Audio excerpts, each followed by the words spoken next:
Hello, you lovely people. Now I am here again with another video, and today I want to talk about my thoughts on using the iPhone 12 mini for a few days. So I got this phone 3 days back, and I put my primary SIM in this, and I've been using this as my daily driver. And of course, I am at home, so daily driver is relative term nowadays. But my personal SIM is in this, and I am using my Note 20 Ultra as my work phone. So I wanted to share my thoughts on the last 3 days of usage and also want to give you a comparison with the Pixel 5. Now, before I start with this, so I have noticed in the past 3 4 days that when I'm using the iPhone 12 mini, it is an absolutely beautiful device.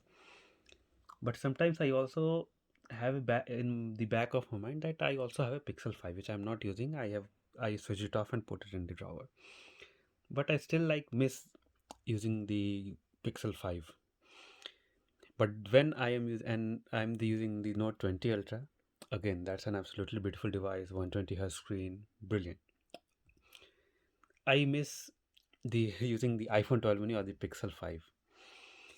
So it's like you always miss something that you are not using. So if you move to a smaller phone, you will miss the larger screen state, and because as you know the iPhone is a 60 hertz panel, so you miss that 120 hertz or 90 hertz higher refresh rate.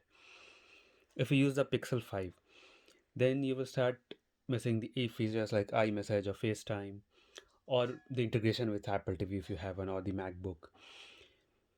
So, in some way or the other, you are probably compromising or learning to live with uh, the new phone or the new device. Unfortunately, we cannot, there's no device available that has everything. So, you had the ecosystem of Apple, the maybe the software experience of the Pixel, the camera versatility, the high refresh rate, and the screen size of the Note 20 Ultra, and also the battery life of the Pixel 5. So there's no smartphone, it's unfortunately. So we have to live with it, and it is what it is. Okay, so having gotten this out of my mind, I will just share with you what I found about I think of these two devices. Now I really like the small form factor of the iPhone. So it's very compact. You can actually like reach the top of even the top diagonal of this phone with one hand. And I don't have small hand. I mean it's like fairly decent size hand. So yeah, in Note 20 Ultra I cannot even dream of. On Pixel 5 again I can reach it because Pixel 5 in itself is a compact phone. So if you just look at the size comparison, Pixel 5 is definitely much bigger than iPhone 12 mini, but yeah, it's still a compact phone in relative terms. But iPhone mini 12 mini is a truly compact phone, and of course there's something about this mini, the look and design, beautiful feel. It looks very pretty, if I may say so. And yeah, sometimes while browsing you might miss the bigger screen. So even when I was using the Pixel 5 for YouTube content watching, etc., I always preferred the Note. But yeah, because of the with no weight of the Pixel 12 mini is even lighter than Pixel 5, as I mentioned in my last video. So you can watch a video for a lengthier amount of time compared to if you are watching it on Note 20 Ultra. So there's that. And I have not been able to test the cameras as such because I have not been going out because of the lockdown in UK.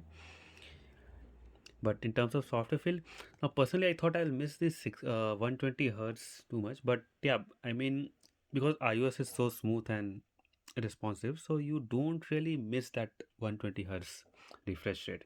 But yes, but I have been also been using my Note 20 Ultra on the side, so yeah, it's definitely much smoother than the iPhone 12 mini. In terms of the battery life of iPhone 12 mini, uh it's been a mixed bag.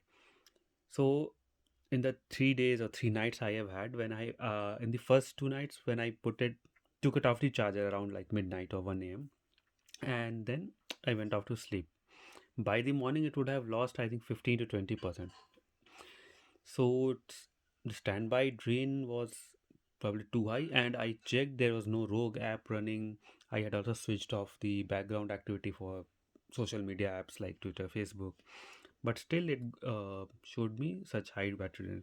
Maybe something is running in the background, maybe indexing with iCloud. So I turned off iCloud also. So let's see how it goes in the coming 2 3 days. But yeah, in terms of general usage, I managed to get 5 hours screen on time yesterday, and it was a mix of, I don't game, so it was a mix of YouTube and general Twitter. Twitter has been a battery hog on this. So, and granted, I have been on Twitter a bit more than usual because I was trying to read up on the PS5 stocks and everything. And by the way, I managed to grab one from EE. So I don't know when it will arrive. They have mentioned it that it will arrive on the 15th of December. So let's hope I get it much earlier than that. So yeah, sorry to digress. So battery life has been a mixed bag. Let's see how it holds up. So I have not. It has been always on Wi-Fi. So let's see how it holds up over the coming days. But definitely worse than Pixel 5. Much worse than Pixel 5. And Note 20 Ultra is also like does not have a good battery backup. So it is, I think, maybe on par with Note 20 Ultra because yesterday it gave me 5 hours screen on time. My Note 20 Ultra also gives me around 5.5 hours screen on time over a day. But yeah, now I'm not saying that Note 20 Ultra battery is on par with this. So Note 20 Ultra battery is definitely better because I use it because it has 120 hertz refresh rate and I use it much more heavily than I use this device. So that is my initial thoughts. Camera, unfortunately, I don't think I'll be able to test it in the coming days. But yeah, that is my initial impression of the iPhone 12 mini. It is a beautiful. I love holding this device. The squared off edges, the white. I choose the white color so that it doesn't show fingerprints. With certain light, you can still see some fingerprints, especially on the Apple logo. But yeah, I did not go for other color because the fingerprints would have been too obvious. This side aluminium rail also, the silver color does not show fingerprints. So I really like this, and it goes well with my silver color Apple Watch strap. So it's a good phone overall. You definitely don't feel it when you put it in your pocket or anything. It's very lightweight. But yeah, the side uh, the side effect of that is sometimes you're so used to handling the heavy weight mobiles that you sometimes tend to keep this mobile thinking that it will stick to a, I mean, lay on a surface, but it has a tendency if you don't keep it properly, even if it's slightly tilted, it could be slide off because of the glossy back. So thankfully I have not dropped it once, but for one time I really came close to it.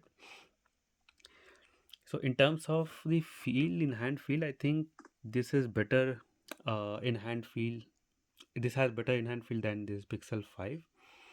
But yeah, I mean it probably has to do with personal preference. So I like this iPhone 12 mini build better than the Pixel 5. But it does not mean Pixel 5 is not good. It's definitely good. It is just iPhone 12 mini is a bit better quality. Now, in terms of pricing, if you uh, want to know that which phone you should go for, so apart from the iOS versus Android thing, I think if your main purpose is the pure software experience, like you want the best software experience, uh, and you are already into if Apple ecosystem, then it's a no choice. You have to go with the iPhone. If you don't care about the ecosystem, then I think in terms of the software experience, I will prefer Pixel 5 because Android in default offers you more flexibility compared to iOS. So in terms of pure software performance, Pixel, and a large part of that is due to the Google Assistant. Google Assistant for me is much more useful than Siri. I have never used Siri, but I every now and then use Google Assistant. So for software, it's Pixel. For camera, I think it's a toss up. Some people might prefer the Pixel look, some people might prefer the iPhone look. For me personally, I prefer the iPhone look because it generally tends to make things brighter. Now, I'm not a very uh, no very photo enthusiast or photography enthusiast, you can say. So, as a normal person, I think you will, when you're taking the picture of a person, you will want it to be adequately bright. Pixel does not do that. Pixel actually gives you the actual natural representation. So if with the normal eye you can see the person's face is dark because of the lighting, then Pixel will obviously show it as dark. But iPhone will tend to brighten it up, so it will be better for posting on social media and so. So for me, iPhone will give you better uh, pictures.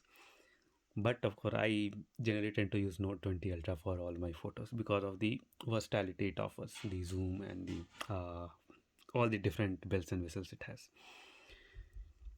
So that's for the photo. For battery backup, there's no question. Pixel 5 will actually give you double the battery life of iPhone 12 mini. So there's no question about battery life. It's a Pixel 5 is a 2-day device. iPhone mini is hardly a 1-day device. With normal use, you can still make it 1 day, but yeah, if you try to push it even a little bit, it will not last 1 day. Uh, so for that's for battery life. Yeah, one more thing, Pixel 5 sorry, iPhone 12 mini actually charges quite fast till about 80-85%. Of course, in the last 10-15% it gets really slow, but the first 70-80% is actually quite fast, much faster than Pixel 5. So that was about the battery life. And in terms of screen, I think Pixel's screen in itself, this is absolutely gorgeous screen, but because of the 90 hertz refresh rate and because of the larger real estate, I will give the screen uh, win to the Pixel, and also because of this notch. So as you know, this is the lockdown period and we are mandated to wear the mask. So Pixel, as you know, has a fingerprint scanner, and whereas iPhone mini has this face ID. So of course, when you are out with wearing a mask, you have no other option than to put in your PIN or password on the iPhone, whereas you can use the old-fashioned way to unlock the Pixel. And somehow I like the iPhone do have a better haptic in itself, but the implementation of haptics on the iPhone, I'm not very sure about that, because in Pixel you can, or in Android in general, you can customize the haptics, and any touch interaction you have with your phone, you can enable the haptics for that. Like if I'm trying to unlock the Pixel, it gives me a good haptic vibration when I am trying to unlock it. Then again, if even if you go open anything, so if I open the app store and then go back, it gives you a haptic feedback sort of thing. So I really like it. And also while typing you have the haptic feedback, but that's not the case in iPhone. In itself, when you maybe long press a button, it will give you uh, the vibration, but not in general. So if you go back or something, it will not give you. So like if I'm long pressing, I could feel a good haptic feedback, and it's maybe slightly better than Pixel 5, but it will not allow you to get this haptic feedback in all the interactions like Android would allow you to. So yeah, if you are on this, you can just see my battery. So of course, you need to discount this initial part because that was yesterday night. So you can see it has been draining steadily. Today the screen on time has been 2 hours 13 minutes. Not today, I mean since the last since today. But yeah, I think you cannot count that. So maybe I think it will be 1 hour 30 minutes today screen on time if you not consider this. And yep, Twitter has been a battery hog, as you mentioned, with 45 minutes screen on time. I'm getting 34% battery drain. So I am not sure why is that, because on Android I never got such high drainage on Twitter. So maybe it has something to do with the iOS 14.2, or maybe the Twitter app needs to be updated. I don't know. But yeah, I am getting quite high battery drainage only because of Twitter. But yeah, still I am on 70%, and I last charged it at around 12:30 in the noon, and it's like 10:24 in the night, so it's like 10 hours. So in 10 hours, 30% battery drain, which is not bad. I think I would have got around 1.5 hours screen on time during that time, so it's not bad. So that is my review, not the review, the initial impressions and my thoughts about Pixel 5 versus iPhone 12 mini. In terms of price, Pixel 5 is of course priced £100 lower than the iPhone 12 mini in the UK. So iPhone 12 mini is at £699 and the Pixel 5 is at £599. And I think maybe there's some Black Friday deals going on. So Apple doesn't do Black Friday deals, but Pixel 5 does. So maybe you can get the Pixel 5 at even a cheaper price. But still, in terms of the value for money, I think iPhone is the better value for money overall, because Pixel 5, as you know, is the has the Snapdragon 765, which is a mid-range processor. So iPhone 12 mini of course has the best Apple offers. So, and the better build quality, the on par camera, everything. I think Pixel 5 is just below iPhone 12 mini in terms of the value it offers, but yeah, ultimately it comes down to personal preference. So both of these devices will serve you well, no issues in that. Yes, maybe for iPhone 12 mini the only real issue is the uh, iffy battery, if I may say. But I'm sure people there will be some battery cases out very soon. And since because it is such a lightweight device, you can always get a battery case. So it will not even even with a battery case, it might still be like lighter than the bigger phones like the Note 20 Ultra or the iPhone 12 Pro Max, etc. So that is my initial review. So what do you think? Which phone would you go for? And if this video helps you in deciding which phone to go for, then please do like and subscribe my channel. And if any questions, please do leave in the comments, and I will try to get back to you as soon as I can. So cheers and have a safe weekend, and see you in the next video.